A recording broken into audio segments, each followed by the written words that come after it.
एक बार की बात है, गौतम बुद्ध अपने शिष्यों को जिंदगी से जुड़ी अच्छी और बुरी चीजों का ज्ञान दे रहे थे। सारे शिष्य उनकी बातों को बहुत ही ध्यान से सुन रहे थे। उन सभी शिष्यों में एक शिष्य ऐसा था जिसे प्रश्न पूछने की आदत थी।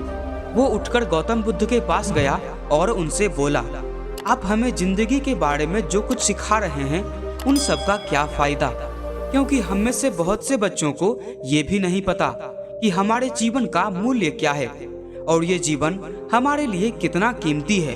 पहले आप हमें ये बताइए कि इस जीवन का मूल्य क्या है। अपने शिष्य की बात सुनकर गौतम बुद्ध अपने कक्ष में गए और एक चमकता हुआ पत्थर का टुकड़ा लेकर आए। वो टुकड़ा उन्होंने अपने शिष्य को दिया और बोले, मैं तुम्हें इस जीवन का मूल्य तभी बताऊंगा जब तुम इस पत्थर का सही मूल्य पता लगाकर आओगे। साथ ही ये ध्यान रखना कि तुम्हें ये पत्थर का टुकड़ा किसी को बेचना नहीं है। गौतम बुद्ध की बात मानकर वो शिष्य बाजार की तरफ चला गया। बाजार में सबसे पहले उसकी नजर एक फल बेचने वाले पर पड़ी और उसने वो पत्थर उस फल वाले को दिखाया और बोला, इस पत्थर के बदले में आप मुझे कितने फल दे सकते हो। फल वाला बोला, ये पत्थर कुछ खास तो नहीं है, लेकिन फिर भी इसके बदले में तुम्हें 10 केले दे सकता हूँ। वो शिष्य उस पत्थर को लेकर आगे चला गया। फिर उसे एक सब्जी वाला मिला। शिष्य ने उस सब्जी वाले से उस पत्थर की कीमत पूछी।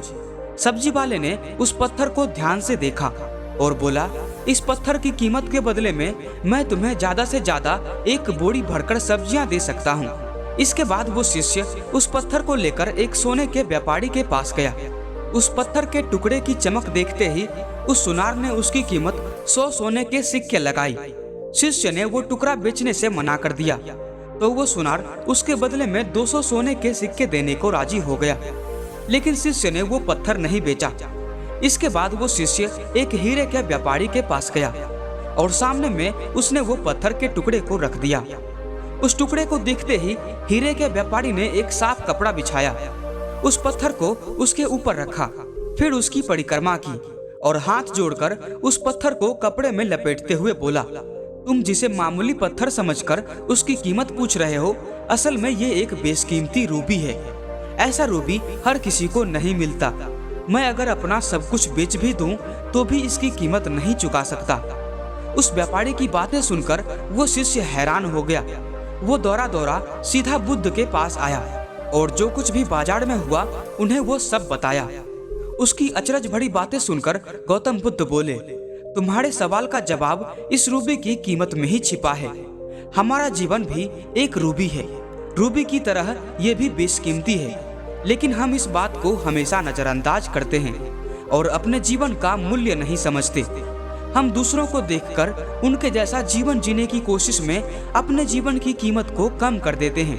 हम ये सोचते हैं कि हमारी जिंदगी की कीमत वही है जो दूसरे हमें बताते हैं, लेकिन ये बात हमेशा याद रखना कि सामने वाला अपनी हैसियत, बुद्धि और अपनी समझ के हिसाब से ही तुम्हारी कीमत लगाता है। दोस्तों, आज के लिए इस वीडियो में बस इतना ही। वीडियो पसंद आई हो तो लाइक करें और आपको इस कहानी से क्या सीखने को मिला हमें कमेंट में जरूर बताएं और इसे अपने दोस्तों में शेयर भी जरूर करें। और अगर आप इस चैनल पर नए हैं तो सब्सक्राइब भी जरूर कर लें। हम फिर मिलेंगे एक नई मोटिवेशनल स्टोरी के साथ। तब तक के लिए जय हिंद।